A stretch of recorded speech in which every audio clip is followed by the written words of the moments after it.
I hear that term a lot about feeling safe, and people talk about a safe space, things like that. Personally, I've got nothing against it. I don't think it's a bad idea. However, here's the caveat.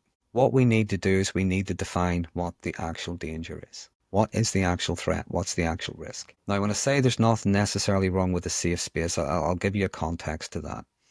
I grew up in a country where for a generation we were planting bombs in shadows and shooting at each other because we didn't like our surnames, things like that. We didn't like what school the other person went to. Coming out of that, going into the peace process, there are still a lot of people who were hurt, maimed, widowed, whatever, lost parents, lost brothers, sisters. A lot of people struggling with the aftermath of a generation's worth of terrorism.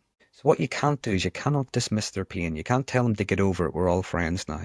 That's not how it works. So I have been, colleagues like myself, we have been at these events where people are talking about how to best support victims, survivors, things like that, looking for some kind of justice, some kind of answer. And at something like that, there would be a safe space. And all that is really is just a quiet little room where when people are talking about things that bring up stuff that really do trigger the traumatic situations and events that they've been through, can be very, very distressing.